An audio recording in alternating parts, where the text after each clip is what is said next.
cerita Satu atap. atap.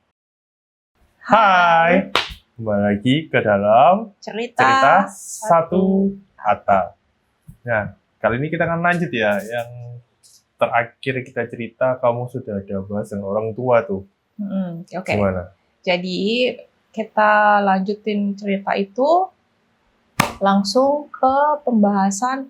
Aku udah cerita ke orang tuaku kalau aku lagi ada di masa PDKT. Terus ada cowok Surabaya ini udah dateng. Besok dia tuh mau datang dan sekarang dia lagi dalam perjalanan menuju ke Singaraja. Aku jelasin lah akhirnya sampai gimana aku komunikasi selama kenalan sebulan ini. Terus aku juga cerita aku udah sempat telepon dan video call. Dan akhirnya dia mau memutuskan datang ke sini. Berarti cerita sebulan kamu rangkup sekian menit tuh ke orang tua? Ya aku ceritanya nggak detail sih, tapi maksudnya inti-intinya aku ceritain gitu kan. Terus habis itu orang tua aku bilang, oh ya udah, kalau cowok udah sampai ada niatan mau datang ke sini, ya nggak apa-apa dicoba aja. Kalau kita nggak coba kan kamu nggak tahu gimana hasilnya. Apalagi dia udah mau lo meluangkan waktu buat kesini, nggak apa-apa kok kenalan aja dulu. Nah itu yang membuat aku dari sisi perempuan ini, oh ya udah deh, nggak apa-apa gitu kan, datang buat ketemu. Nah waktu malamnya itu aku ada sedikit kelegaan kan, jadinya oh orang tuaku nggak apa-apa nih dengan masalah ini, karena sebelumnya pun aku tuh nggak pernah yang sampai sedetil ini terbuka dengan orang tuaku untuk kalau dari masa PDKT sama cowok. Biasanya tuh kalau aku udah jadian, udah punya pacar, baru aku bilang, aku udah punya pacar gitu. Nah ini kan kondisinya aku belum pacaran, belum pernah ketemu, terus aku cerita ke orang tua aku. Nah besok paginya. Nah stop, besok pagi. Nah. Enggak, aku mau cerita yang masalah malam, kan malam udah bingung. Nah paginya itu. Oh pagi masih ada bingung? Iya pagi tuh aku juga masih bingung lagi nih. Oke, bingungnya kenapa tuh? Bingungnya itu aku berani nggak ya ini datang sendiri, ketemu dia nih langsung. Kayak maju mundur, aku tuh mau bilang ke ibuku, ke mamaku, bisa nggak kalau temenin aku datang ketemu? Dan itu teman-teman itu gongnya. Waktu aku pulang habis beli sarapan, ada 2 motor masuk. Seret pertama maminya dia ya, ibunya dia masuk motor. Aku nggak tahu, nggak notice. Karena ya mungkin di Instagram dia udah nge-share, tapi kan nggak terlalu inget ya. Yang kedua tuh dia, meskipun pakai masker, pakai helm, tapi kan kelihatan. Siapa ini? Kok kayaknya pernah. Terus dia udah masuk, kok. Akhirnya udah aku masuk. Dan ternyata beneran. Pas datang berdua sama ibunya. Aku langsung bilang, kok sorry aku datangnya sama mamaku. Aku bilang, oh it's okay. Dan dia tuh langsung, oh iya halo, iya pas baca kita kenalan, dia kenalan juga dengan mamaku gitu kan. Nah, dan responnya tuh oke. Dan kukira itu cuman sekedar maminya nemenin, ngeliat aku, udah selesai pulang gitu ya. Karena kan bawa motor sendiri. Tapi tidak saudara-saudara. Setelah itu apa? Buka jok, keluarinlah rantang. Nggak rantang, ya, belanjaan gitu. Istilahnya kayak bawa jajanan, makanan. Dan diajaklah kita, yuk sarapan bareng. Ho. Syok nggak kamu kalau cowok pertama kali ketemu? Ya, langsung ketemu calon mertua. Nah, kita bilang calon mertua ya, atau calon ibu pacar ya. Terus diajak makan bersama. Tambah nervous nggak? Tapi untungnya sih nggak. Dan aku nggak ada bilang di awal aku di chat kalau aku bakal ngajak ibuku, dan aku nggak bilang kalau aku bawa sarapan. Jadi aku cuma bilang, ya oke aku OTW ke sana gitu doang. Jadi pasti dia mikirnya ya aku cuma datang doang gitu kan. Tapi ya udah aku bikin dia shock di awal. Boom. Gongnya di situ. Ya. Nah, waktu pas sudah makan bareng ya kita ngobrol-ngobrol, pertanyaan standar untuk biasanya kalau ibu-ibu atau bapak-bapak ketemu calon anak ya, calon menantu atau calon pacar anak lah ya saat itu. Ya mungkin kayak aku bilang ke orang tuaku kan, jadi waktu pas pagi sebelum berangkat, aku kan bilang, boleh nggak kalau aku ditemenin, aku bilang gitu. Nah Nah, jadi dari syukurnya, dia nih ya teman-teman ya, ya. jadi dari aku bilang, boleh nggak kalau ditemenin. Nah syukurnya ibuku itu oke, ya udah sini tak temenin gitu. Ditemenin lah, kayak ketemu. Terus dari orang tuaku, ibuku juga sempat tanya, ini mau ditemenin sampai gimana gitu. Oh, ternyata ada pilihan durasinya Iya, toh. Kamu terus milih yang paling lama. iyalah, terus aku bilang gini, ya udah temenin ya sampai ajak ngobrol sebentar, aku bilang gitu. Setidaknya aku tahu orang ini tuh beneran niat baik apa enggak. Jadi aku perlu juga kayak ada secure dari orang tua. Oh nggak apa-apa deh, anakku jalan sama ini dulu kayak kenalan. Berarti kan karena setelah misalnya orang tuaku ninggalin aku, terus kita dikasih waktu buat berdua, orang tuaku ini juga tahu, oh anak ini pergi sama cowok ini. Bukan kayak istilahnya tuh orang tuaku tuh jadi tenang gitu lah, nggak bukan pergi sama orang yang istilahnya nakal apa gimana gitu kan.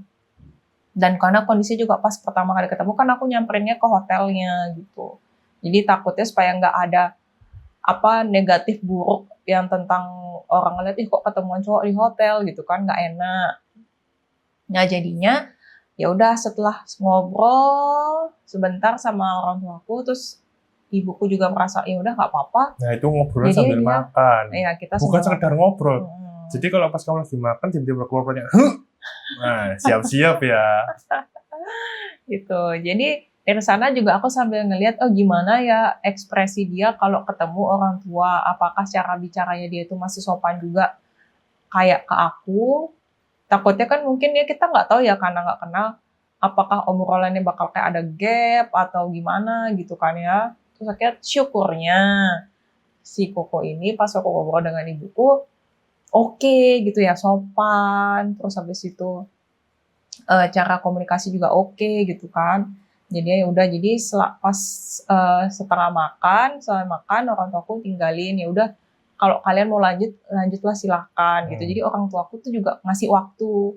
Nah setelah itu orang tuaku ninggalin, aku juga akhirnya pergilah jalan berdua. Mulailah kita ngobrol yang lebih Dan intens. teman-teman perlu ketahui, ini pengalaman pertamaku ketemu cewek, diajak ngobrol pertama itu biasanya sama bapak-bapak ya, sama ayah atau Teman. Tapi ini enggak, langsung sama ibunya, dan enggak sekedar cuma ngobrol biasa atau apa, tapi sambil makan sarapan bareng. Icipi ya, masa ini tadi. Nah, hati kamu, ayo lo, enak enggak? Jujur enggak? Ya itu, ya ada stick shock-nya di sana. Tapi untungnya sih, satu sisi aku melihat, wah bagus nih. Bagusnya kenapa? Aku bisa ketemu ibunya dia, jadi tahu, biar ibunya menilai aku juga, aku seperti apa, dan aku tahu, oh orang tuanya begini, dan aku juga bisa merasa secure. Oh, yang nantinya kalau aku serius untuk jadi teman hidup, ini yang bakal jadi ibu mertua. Bukan ibu mertua, ya ibu mertua dan sudah menjadi ibu lah ya, bukan lagi mertua lagi. Oh itu seperti ini. Aku nyaman nggak? Meskipun aku nyaman dengan Yeni sebagai pasanganku, anaknya, tapi kalau aku dengan keluarganya, dengan orang tuanya nggak nyaman kan juga kasus ya. Tapi untungnya di situ semua berjalan lancar, enak. Itu aku ada sisi positifnya, dia bawa ibunya dia untuk ketemu aku untuk pertama kali, yaitu bagus. Aku bisa menilai juga ibunya seperti apa, keluarganya dia seperti apa. Cocok nggak ya kalau ini nanti aku lanjutin? Nah itu, ya itu mungkin juga bisa jadi salah satu trik kalian kalau misalnya yang perempuan sudah merasa pengen punya pasangan atau teman hidup yang benar, itu salah satu kunci itu restu dari orang tua sih kalau menurutku ya. Jadi kalau orang tua kita udah restuin, kita dari awal udah terbuka sama keluarga, sama orang tua terutama, mungkin dengan doa orang tua juga, jadi jalannya tuh kayak lebih mulus gitu. Terus kita juga yang ngejalannya tuh lebih tenang, nggak ada perasaan takut buat nanti orang tuaku setuju nggak ya sama yang cowok ini, jadi biar nggak kayak gitu. Mending Jadi lebih awal udah terbuka gitu. Itu kalau salah satu trik dari ada aku. orang tua nggak cocok, ya udah putus di Iya, awal, nggak mending usah putus di lanjut. awal. Karena belum ada ikatan, belum ada. Benar. Ingat, jangan baper dari awal. Iya. Kalau baper dari awal udah susah. Itu. Nah, Jadi terus kalau dibilang apakah nggak ada rasa, ya ada rasa, tapi jaga hati. jaga hati, benar. Jadi kita istilahnya, oh sampai ini nggak cocok ya, masih ada yang lain, masih ada, sampai kita ada status yang mengikat ya. benar. Jadi mungkin kayak lebih ke arah sana sih ya, untuk dari segi cewek, kalau misalnya mau punya pasangan. Terus mungkin dari sisi selanjutnya juga, yang perlu kita ketahuin, kalaupun misalnya nanti kita serius sampai ke menikah, ingat kita tuh bakal nikahin sama keluarganya juga. Karena kita bakal berbaur dengan adatnya mereka tuh kayak gimana sih kebiasaannya di rumah. Kita bisa nerima apa enggak. Jadi bukan cuman kita nikahin anaknya doang nih. Tapi kan orang tua dan keluarga saudara-saudaranya juga. Karena setiap kita nanti mau ada acara, mau ada apa, ketemu keluarga, kan kita bakal berbaur gitu loh. Apakah kita bisa nyambung dengan keluarganya? Kayak gitu. Jadi supaya kitanya juga sampai hidup lama pun tuh bisa enak gitu loh. Terus kalau dari sisiku juga pastinya sih sebelum berangkat udah izin juga ya sama ibuku ya. Pastinya. Terus kok dapet izin? Pasti, karena salah satu tuh itu cowok. Dan yang kedua, ini udah kesekian kali. Terus untuk Medan Bali ya, maksudnya bukan kota Medan, tapi wilayah Bali, untuk aku dan keluarga itu udah terbiasa. Karena dari aku kecil, kita tuh sering liburan ke Bali, dan punya beberapa kenalan kolega-kolega juga di beberapa kota. Salah satunya itu ada Kota Negara sama Kota Melaya. Nah, ini dia yang warlock Bali asli, belum ke wilayah yang dua kota ini di awal. Ya karena kan itu kota kecil juga, bisa dibilang mungkin ya kadang-kadang mau ke sana mau ngapain kalau nggak ada tujuannya gitu kan. Jadi ya pasti nyari yang pasti-pasti aja gitu. Nah, dan setelah izin, tapi sebelumnya juga aku ada cerita sama ibuku, oh aku ada kenal perempuannya, ceweknya begini, dia tinggal di sini. Ya latar belakang apa ya yang selama perkenalan itu sudah aku sebutin juga. Intinya, oh yaudah, you mau ya sana, silakan berangkat. Ya syukurnya kita sudah dapat kayak dipersilahkan gitu lah, diperbolehkan. Mungkin orang tua kita juga sama-sama mikir, oh anak kita ini udah dewasa, sudah waktunya buat menentukan jalan hidupnya gitu kan, dipersilahkan untuk mencoba gitu kan. Kan tidak ada salahnya kalau kita mau mencoba. Lebih ke arah sana sih. Yang penting kita udah ngerti ya konsekuensinya kalau kita nyoba. Kalaupun misalnya nggak keterima apa gimana, sakit hati ya udah gitu. Diterima aja gitu. Jangan sampai langsung patah hati nggak mau ngapa-ngapain lagi, nggak bisa putus asa gitu aja. Kita harus terus mencoba gitu. Sampai ketemu yang cocok, klop sama kita. Ya, untuk kita sampai ke tahap ini pun juga dia punya pengalaman sebelum-sebelumnya juga. Iya, yang lebih banyak kerikil batunya. Aku pun juga sama. Sampai akhirnya bisa di tahap ketemu pasangan yang pas, cocok, klop, nyambung, sefrekuensi, kayak gitu. Dan setelah ketemu tadi, ibunya pulang. Tapi aku lupa, apakah itu kita sudah jadwalin atau belum ya? Karena aku minta ke tour guide dia. Aku nggak tanya itinerary-nya kemana.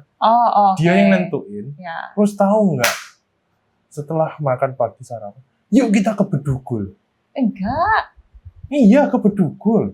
Hari pertama. Sambangan. Hari kedua, Sambangan? Iya, kita ke Sambangan. Yang jalannya naik itu Pak Krisna atas Sambangan. Jadi salah. Pokoknya untuk rute selama di Singaraja 3 hari itu, aku nggak tahu dan dia nggak nge-spill ke aku. Ya, jadi aku carilah, karena Singaraja kan kota kecil. Aku sebenarnya dari sisiku juga bingung mau ngajak orang kemana gitu ya, karena kan nggak banyak wisata gitu. Terus kayak aku pikiran yang adem dan buat ngobrol dulu lah di mana enak. Akhirnya aku ajak lah ke Sambangan Atas. Itu tuh kayak ada kafe, terus pemandangannya alam, tempatnya sejuk gitu kan, karena outdoor kebuka gitu. Kayak tenang lah gitu buat kalau kita ngobrol. Kayak aku ajak ke sana, muter-muter, Di ngobrol-ngobrol. kafe kita nggak muter, cuma nongkrong dulu. Ya, nongkrong, terus maksudnya muter dekat kafe gitu, dalam kafe. Terus besok kita ngobrol sampai akhirnya terus siang aku buat itinerary lain lagi, kita nyobain makan tempat lain. Ayo kita makan siang tapi nggak di sini ya, aku bilang gitu. Nah, yang menurutku lagi agak sedikit, menurutku cukup jadi pertimbangan gitu ya. Kalau kita baru pertama kali ketemu cowok, ini bukan dari segi cewek yang matre apa gimana ya, tapi ini jadi poin dan penilaian menurutku. Apa tuh? Jadi, kan aku ngajakin, ayo kita nongkrong di kafe ini, kita pesan-pesan gitu kan. Kita bisa lihat dari sana nilai, apakah cowok ini, maksudnya niat emang mau ketemu kita apa enggak. Jadi dia langsung, oh ya udah bilnya on cowok gitu. Tapi sebenarnya itu kan emang nggak wajib ya. Tapi aku dari segi cewek sih cuma pengen lihat, dia ada inisiatifnya aja apa enggak gitu loh. Oh ya, tapi aku dari segiku juga aku nggak mau yang nerima gitu aja. Tapi aku mau nanti aku balesin, aku kembaliin lagi dengan cara yang lain. Supaya apa? Itu supaya ada berkelanjutan lagi dan aku tahu etikanya dia sebagai cowok gimana. Nah, etikanya ini apakah itu bisa dilihat dengan cara, oh dia kan udah bayarin nih, misalnya dengan minum gitu kan. Terus habis itu, apakah dia ikhlas apa enggak sih dari raut mukanya kita bisa lihat. Terus dia tuh lebih cowok yang mau maju duluan enggak untuk on bill gitu kan. Meskipun kan tujuan emang aku yang nentuin. Tapi aku pengen tahu aja ke niatnya dia tuh gimana gitu loh. Nah, terus aku bilang, oh ya udah, aku cuma jawab pas saat itu aku bilang, oh ya, thank you ya, aku bilang kayak gitu. Pas aku udah dibayarin gitu kan. Setidaknya setelah dia bayarin, aku masih mengucap terima kasih, bukan yang pergi melengos gitu aja. Itu penting ya buat kalau kita juga sebagai cewek. Jadi harus ada rasa berterima kasihnya juga. Jadi kan dari cowok juga merasa dihargain gitu loh, bukan cuman aku datang cuman ngebayarin dia makan dan minum aja gitu. Nah, dari sana poinnya yang bisa aku petik lagi, apakah nanti kalau bisa kita sampai jadi pasangan, dia bisakah nanti kayak menafkahin aku gitu loh, untuk makan sehari-hari gitu. Jadi kalau misalnya dari hal kecil aja, minum dia bisa ngerti, otomatis kan seharusnya dari segi besar pun oke gitu. Asalkan tapi masih ini bukan dalam standar TikTok ya yang buat aneh-aneh ya. Iya. Tapi ini preferensi Iya. sudut pandang kita berdua. Jadi kita tidak menjadikan ini sebagai standar baru. Beda dengan konten TikTok, standar harus begini-begini enggak. Lanjut. Gitu. Nah, terus setelah itu dengan trikku yang selanjutnya, aku untuk makan selanjutnya itu kan aku pindah tempat. Aku juga yang nentuin. Nah, itu tuh aku sempat mikir, oh ya udah nanti ya ini aku yang bayar gitu kan pikiranku. Tapi ternyata enggak. Dia juga masih ada pemikiran, oh ya udah nggak apa-apa ini aku aja. Koko masih bilang dia gitu. Jadi aku merasa, dia lagi yang bayar nih gitu kan. Aku masih merasa agak ada perasaan nggak enak gitu loh. Karena kan aku yang ngajakin, terus habis itu maksudku ya udahlah, karena dia udah datang ke sini kan juga udah effort, udah hotel, udah bus. Maksudnya aku pengen gantiin gitu loh, biar jadi sama-sama enak. Karena kita belum ada ikatan, aku nggak mau sebagai cewek juga nggak ada modal, cuman maunya semuanya dari cowok. Aku punya pikiran kayak gitu. Nah, tapi itu tuh ternyata guys, kalau kalian cewek-cewek jangan cuman modal diri. Jadi kan harus ada high value-nya. Kayak gitu. Nah terus, karena dia udah bayar, ya satu sisi aku ada rasa lebih secure lagi. Oh oke nih cowok gitu, dia punya emang niatnya baik, mau kenalan, mau makan bareng, itu pun sampai dia yang harus bayar. Mungkin itu bukan bisa dibilang kayak mata duitan apa gimana gitu, enggak. Tapi itu etika gitu loh, kayak lebih ke etikanya itu gimana gitu. Nah akhirnya udah sampai sana. ya udah aku lebih ngerasa oh oke, gitu. Oh nilai plusnya nambah lagi nih gitu kan. Gitu sih. Oke, itu dari sudut pandang dia. Hmm. Dari sudut pandangku soal yang tadi makan dan di kafe, aku Hmm. pun juga punya kriteria ini. Kan tadi di video sebelumnya aku udah menyebutkan kan, ingin ketemu secara langsung, melihat dia secara fisik, dan ketika kita interaksi seperti apa. Salah satunya juga attitude-nya ketika Hmm. selesai makan. Oke lah kalau kita makan pesen, oke. Nah, ini kalau dari aku ya, mungkin teman-teman bisa menjustifikasi atau apa, terserah sih. Hmm. Ya, salah satunya, kalau ini dari sudut pandangku ya, mungkin sudut pandang orang lain berbeda. Aku mentraktir seseorang, misalkan aku ditraktir seseorang, aku tidak akan memilih menu makanan atau apapun yang melebihi dari orang yang mentraktir aku. Ya. Ya, misalkan yang traktir aku dia beli nasi goreng, nggak mungkin aku pesen steak. Aku akan pilih yang setara atau di bawahnya untuk menghormati. Itu dari sudut pandangku. Dan aku juga mau ngelihat si ini itu bagaimana. Ini masuk lagi ke penilaian berikutnya. Aku pesan, dia ngajak ke kafe. Katanya di kafe ini cocoknya untuk ngejus sama snack. Oke, jus snack. Udah, dia udah beli jus, beli snack. Nah, belinya dia juga ya setara sama aku ya.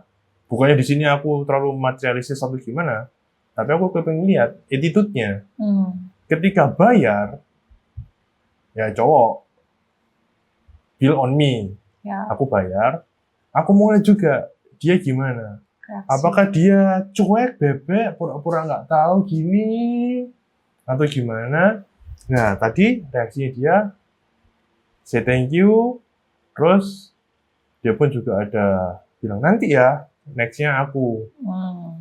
Terus aku jawab gini, enggak, ya udah, nggak apa-apa, next-nya kamu. Salah satu trik, kalau kalian yang satu kota, supaya ada second date.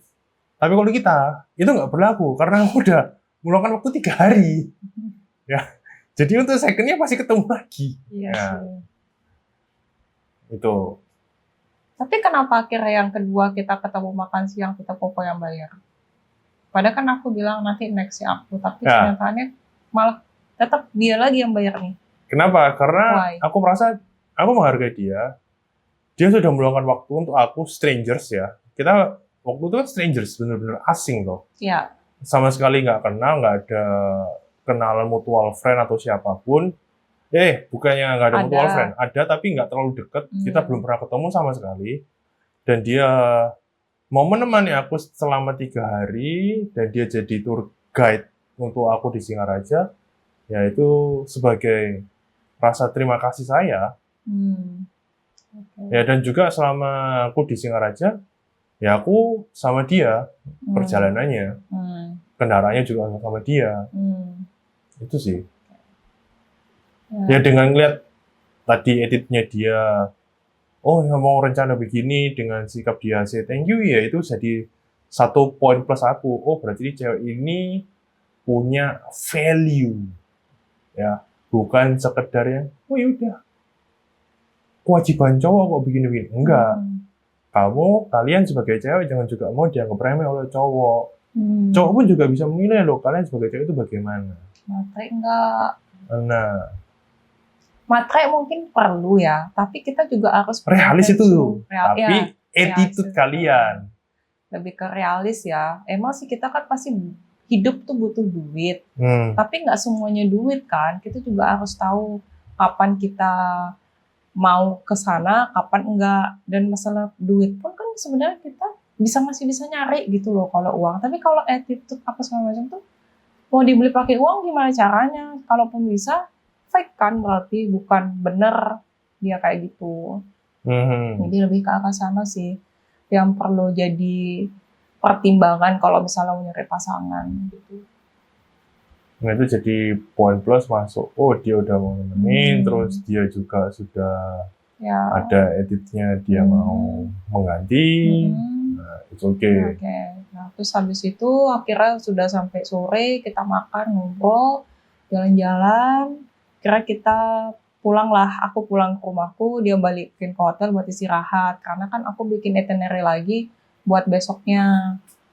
Karena besoknya kita bakal pergi yang agak keluar Singaraja dikit, itu ke Bedugul. Jadi dia kayak dataran tingginya di Bali, cuacanya kayak ya adem-adem gitulah ya, berkabut gitu. Nah. Jadi aku seneng aja di sana bisa kita duduk ngobrol sambil gelar tikar. Mungkin Kalau teman-teman yang belum tahu Bedugul itu apa, yang kalau kalian lihat di uang 50 ribuan, or biru, di belakang itu ada pura, Ulun Danu, nah itu di tengah-tengahnya Bedugul. Bedugul tuh kalau kalian dari Denpasar, perjalanan mungkin 2,5 jam ya naik mobil ya. ya kurang lebih. Itu dataran tinggi di tengah-tengah. Jadi kalau dia Singaraja Utara mau ke selatan Denpasar, harus naik dulu ke Bedugul, baru turun lagi.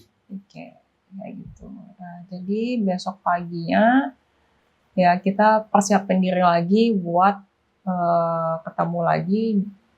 Terus kita ke Tapi Bedugul. ada shock-nya aku. Apa? Aku nggak tahu ternyata ke Bedugul dia ngajakin untuk apa itu sih? Aku kok lupa istilahnya. Piknik. Aku nggak expect. Aku mungkin oke, Bedugul ya tahu. Bedugul mungkin masuk ke yang pura tadi aku bilang ya. Yang buat aku jadi adalah dia ngajak aku piknik masuk ke kebun raya. Ya, karena kenapa aku pilih ke sana? Karena kan tujuanku tuh pengen kenal dia lebih dalam. Jadi aku tuh nggak pengen nyari aktivitas yang terlalu buat kita susah ngobrol gitu loh. Jadi aku persiapin lah itu tiker, terus kita belanja kayak snack kecil-kecil, tak kacang apa yang Nah, kalau itu kurus-kurusan. dia ya yang bawa ya. Ya, kan Dia kita yang belanja prepare. bareng di depan di Candi Kuning ya. Tapi sebelumnya ada peralatan yang bahan-bahan makanan yang lain kan kamu yang bawa. Ya, kita kayak beli nasi bungkus gitu, aku siapin dulu buat bawa, terus kita makan bareng di sana, selebihnya kayak snack-snack kecil gitulah. Terus kita masuk. Nah, terus pas aku sampai parkiran ya dia kaget ngelihat aku tuh di jok motor ada tikar. Kamu bawa tikar? Piknik aku gitu. Jadi, iya kenapa enggak? Gitu. Karena kan ini di Bedugul. Buat kita duduk-duduk ngobrol santai daripada kita duduk di rumput, kan nggak enak. Disclaimer teman-teman, di Singaraja tidak ada mall seperti Denpasar dan juga Surabaya. Dia kota kecil. Kalaupun ada, itu cuman kayak supermarket raya lah ya. Ya. Kita ada beberapa, sebut aja ada Glendis, terus juga ada Pepito itu yang Karolovina yang banyak bule-bule. Tapi kalau di Singaraja sendiri cuma ada Glendis. Itu ya kayak supermarket Dan doang. Tidak ada atraksi besar-besar sih, karena kota-kota kecil. Oke. Jadi, makanya bentar, aku potong. Durasi lagi nih, durasi lagi. Nggak cukup. Ya. Cerita untuk yang Bedugul dan seterusnya, kita di next video. Oke. See you teman-teman, tetap di cerita satu atap. Bye.